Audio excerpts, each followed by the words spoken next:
In and you have any questions, you can email us at neighborhoodcourt@yolocounty.org. That's all one word, neighborhoodcourt@yolocounty.org.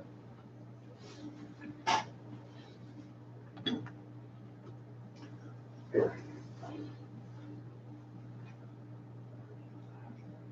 you. All right. It's a tricky controller. So in this section, we'll be covering the JAG funding request, round 2 for the neighborhood court program. We're looking at how we'll expand that proposal to build upon the existing neighborhood court program and cover some existing gaps that have been identified. So under the JAG grant, we fall into the prosecution, courts, and defense area, and our area of need is restorative justice initiatives.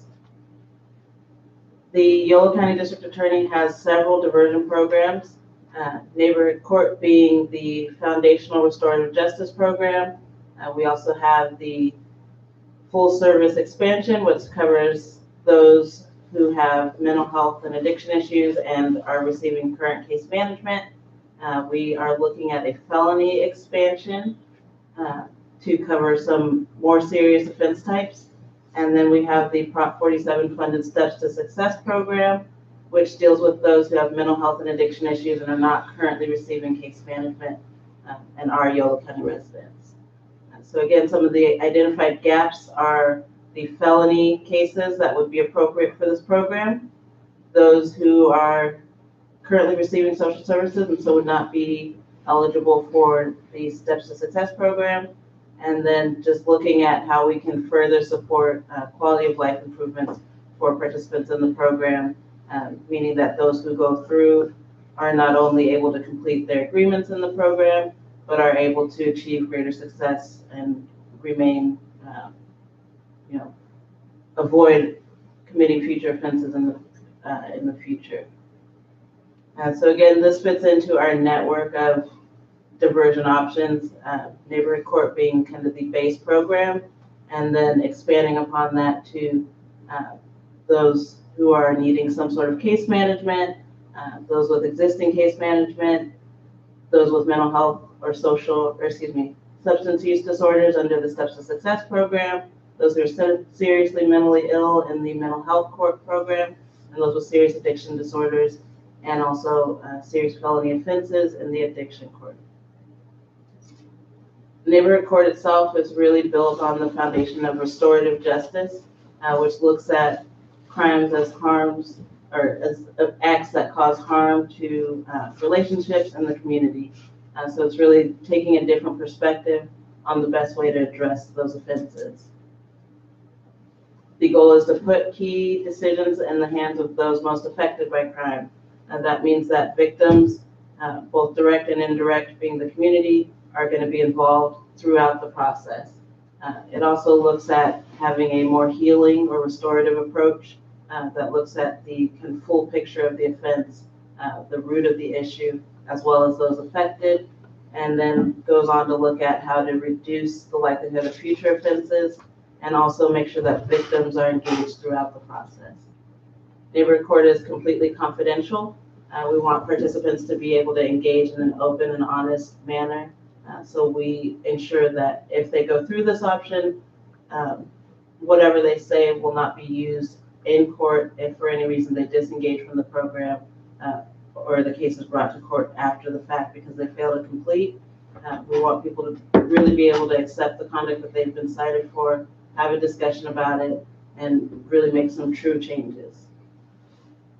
We use a facilitated conference model. That means that there is a kind of uninvolved party who manages the conference process.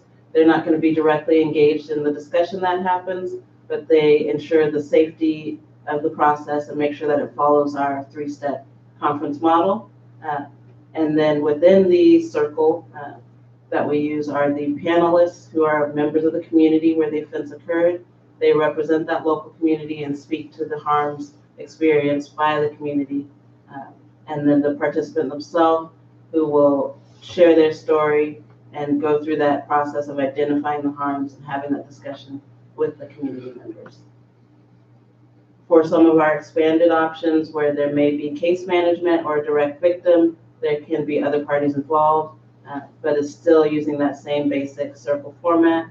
So when there's a clinician involved, they're going to be there to support the participant and speak to whatever case plan is developed for that person to aid in their progress. When there's a direct victim, there may be that victim participating, and there may be an advocate there to support them, again, to engage in that discussion about the harms that resulted from the offense, what's needed to address them, and how to make things right as much as possible. All of our conferences follow a three-step process. Again, always keeping an eye to restorative practices being the founding principle. So we start with step one, which identifies the injustice. So it's looking at what are the harms from this offense, how do we address those harms, and then moving to step two on making things right. So what needs are here and how do we address them? And then step three being identifying or clarifying future intentions. So once those harms have been identified, once we've talked about some ways to address them, how do we move forward, making sure that the participants involved have tools to avoid making some of the same choices in the future? How do we make sure that the community or victims involved have what they need to feel like the harm has been fully addressed and that everyone can re-engage in a positive manner? Through this process, one of the benefits that we see is that there's buy-in kind of at all steps. It's a voluntary process, so you really have to want to engage to go through the program. And that means that those who buy in are going to have really some, skin in the game, as it were. They are more engaged in the process, they're more motivated, and we see high completion rates as a result. So we've seen through the life of the program, completion rates have remained over 90%, and that's due to the program model, and then supporting participants throughout to make sure that they have what they need to be successful.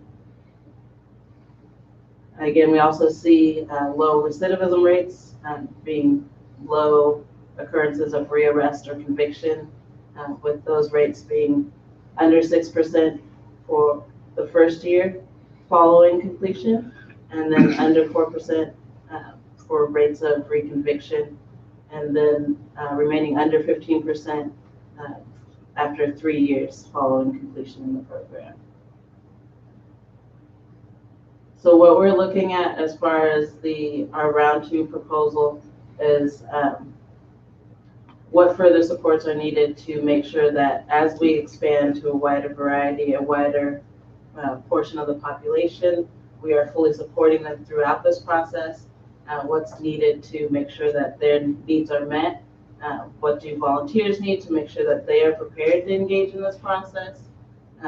What do communities need? What does the community need to show that there's really something progressive being done? And then how can we better engage with victims and connect them and the participants to resources in the community?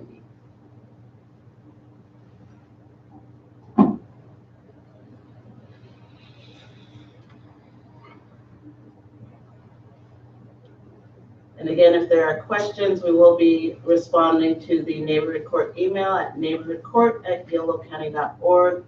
We will also have information posted on our Facebook page and on the DA website, www.yoloda.org. One of the areas that we're looking to expand in for this grant is having a social worker practitioner and possibly a case manager. So there would be a needs assessment and then assistance moving forward. What we see in neighborhood court is we have a really good conference, have some really good ideas what the participant needs to do to be successful, and then they have a hard time doing it on their own. And so what we want to do is have that additional support system to get them engaged. Recidivism is one rate that we use to define the success of a program. We're trying to find a way as to how well are people who complete the program engaged in the community, how successful are they? If we can, through a social worker practitioner with additional case management, assist people in getting better employment, more tuned to engage in education, and in a better situation when they complete the program and get more productive citizens. That way, it's one of the things we're looking at for the JAG grant going forward.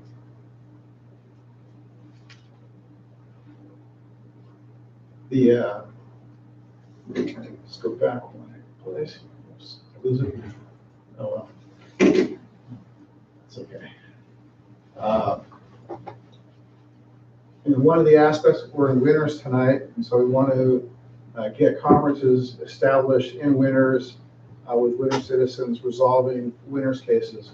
And that will be both for the existing Steps to Success diversion program and then neighborhood court. So we're hoping to get 10 volunteers, 2 of which are willing to be facilitators to handle that caseload. That's would be a good success for the county going forward.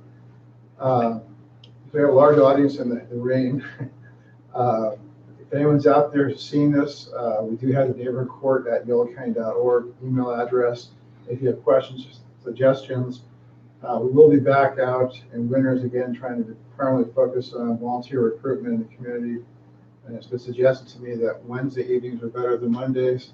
And so we'll look at that or engage other organizations in Winters to try and further educate the citizens of Winters as to what the program is, how it works, and how they can participate in it. And without further ado, do you have a question back there? I do. Okay. Can you kind of describe from the standpoint of a volunteer who would participate in neighborhood court what that role actually is? Okay, there's 2 volunteers. The question was, what is the role of the volunteers in neighborhood court, in case it could be heard from back in the audience. There's 2 volunteer positions. One is a facilitator. I'll go back to the, let's get up here. So you look at our model there, you have the facilitator. The facilitator is like a mediator. They're managing the conversation and the process. Their role is to make sure it's safe for all participants, and it goes through it covers all the steps in the process. The participants are the individuals who committed the crime, and our panelists are the other volunteers who represent the community. In our neighborhood court program, the facilitator can be from anywhere in the county because they don't represent the community where the offense occurred, but the panelists need to be from the community where the offense occurred, or if there's an offense in the county, we try and put it into the community where it's closest to. So if it's in Clarksburg, it would be West Sacramento. And so for Winters, what we want to do is get 2 facilitators, say 8 panelists. Facilitators can also be panelists. And the panelists are the ones who basically hold the individual accountable for their criminal behavior. They represent the community. They identify what is the harm to the community. If the victim is not participating, they'll try and identify how a victim is harmed by the criminal behavior. And also they'll point out how the participant is being harmed by their behavior. So if a person's arrested for theft and doesn't have a criminal history, and they get a theft conviction, their employment opportunities are greatly reduced. Because a lot of employers don't want to hire someone who has a theft conviction. And so they identify what the harms are to the community. They also then come up with the solutions. How is that person going to be held accountable for their criminal behavior in the community? And they also will have that discussion of how they're going to avoid the conduct in the future, because we don't want to have repeat customers. We're probably one of the few industries where repeat customers are bad. And so we want to have how they're going to avoid this in the future and not come back into the criminal justice system. And they're the ones that will come up with that agreement between them, the panelists, and the participant. And so there's a written agreement as to how the person is going to make things right as best as possible and how they're going to avoid the conduct in the future. We have a menu of options that's 16 pages long, has different things that could be included in the agreement. If there's an alcohol abuse issue, we have a rethinking drinking. If it's very serious, they can be hooked up with county services potentially. AA is also, or Al-Anon, different options that could be included in the agreement. If there's a theft because someone doesn't have resources, where can they find the resources they need so they don't have to steal? And so some of those problem-solving things. We have Goldberg's behavior, which is a workbook. There's a number of different things that could be included in the agreement. And so the panelists are the ones that define what's going to go into that agreement. And it's going to hold the participant accountable. Uh, and it's best if the panelists are representatives of the community in which the crime occurred. And so for Winters, we want Winters residents in that role. There's a reason we don't have Woodland residents resolving Davis cases, Davis residents resolving West Sacramento cases, and West Sacramento residents resolving Woodland cases. We want people to know their community, have an idea where the offense occurred and how it impacts their community. So then once they reach that resolution, is that the end of the process? It is. They have to follow through with the agreement. So there's a fee for this program. It's $350 for the participants unless they get a fee waiver. One example is someone's on CalFresh or food stamps. They can't afford the fee, so we waive the fee. Part of that fee goes to Center for Intervention that tracks the agreement, and they collect the fee. The only thing my office requires that goes into a neighborhood court-based program agreement is restitution for economic loss for a victim. And so we negotiate that up front, but our panelists otherwise are deciding how that case is going to resolve. So there's a lot of responsibility there. How is that person going to be held accountable for their behavior? In all honesty, I have not agreed with every neighborhood court agreement that's come out of a panel. But I can also say I don't agree with every ruling a judge has made, every sentence that they've done. I think judges have gotten it wrong at times. But this is how I see it. Judges have gotten it wrong. And panelists may not always get it right in my mind, but they're the ones that are making that decision, and they're going through our process. And as long as our process is used and they use that and they come to an agreement with the participant, they're representatives of their community that volunteered for that. So the agreement does not have to come back to the DA's office for approval, or? No, we don't veto the agreement, and the only thing we require to be in an agreement for the base program is restitution for economic loss. When we're looking at the expansion into felony behavior or individuals that may have a more lengthy criminal history, that social worker practitioner I was talking about in that case management, something from that may be included in the agreement. When we have our homeless program, our Step Success program, the case manager has a case plan focused on physical health, behavioral health, which is mental health and substance use disorder, self-sufficiency, and housing. And they have a case plan for those participants. We don't have that for neighborhood court. And what I've seen is some of our participants actually need that assistance to be successful going forward. We can have a good discussion, have some good ideas, what can go into the agreement. But if we're going to take on more serious cases, we need to have something extra in there so those people can be successful going forward. And my hope is with this grant, we're going to get a social worker practitioner, some sort of case management to follow through with these individuals to help them engage, whether it's getting their signing up to get a GED, how they do it, and then following up with them to see how that's going. Is there an obstacle that we can find a solution for? Finding a good job. We have the one-stop program, Woodland, West Sacramento. Some areas outside of those cities, whether it's Winters in the county, what are the employment options they have? How do you write a resume? How do you do an interview? And try and give some assistance in that area so they're prepared. I think first impressions are important for any employer, anything you do. And if you can coach someone on how to make that a positive first impression in a job interview, that is one way they can be successful. How do they answer questions if an arrest or if they have a prior conviction as to why you should still employ me if I have a vandalism conviction from 3 years ago? What those types of things. Okay. Other questions or any live questions online? This is going to be 2 and really make my day. So again, this concludes our presentation. We're Winters tonight, and for Winters, we do not have a program established yet. One of our goals is to get neighborhood court in Winters and to encourage Winters citizens to volunteer their time. As far as time commitment, we do our conferences between 6 and 9 p.m. in the evening. Our goal is to have 2 participants or 2 cases for each panel. The panel consists of 3 panels and 1 facilitator. if for some reason we have a panelist who can't make it or they get sick, we'll do it with 2 panelists. So when we're looking at trying to get a good solid 10 volunteers, we want to have enough people so that they do it frequently enough so that the skill set remains, that we don't burn anyone out. And if someone needs to take off for a couple months, that's how their life works.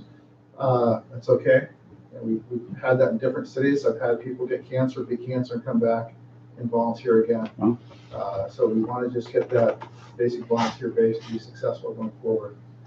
And it could very well be it's 1 night a month based on the caseload. It could be 2 nights a month, depending on the number of cases we have at any one time that would be eligible for the program.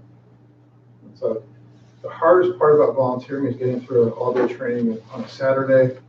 We do a role play in the evening, and then there's background checks, and they're ready.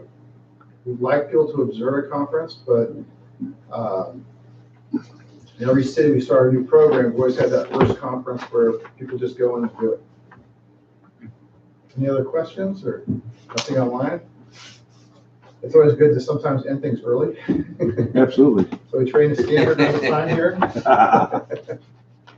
So yeah, if anyone's out there and winners that have questions about the Neighborhood Court program, we do have neighborhoodcourt@yoelacounty.org. And then if you Google Neighborhood Court, you'll come up with our webpage in the DA's office that has lots of information on that program. Thank you. Okay. Thank you, guys. And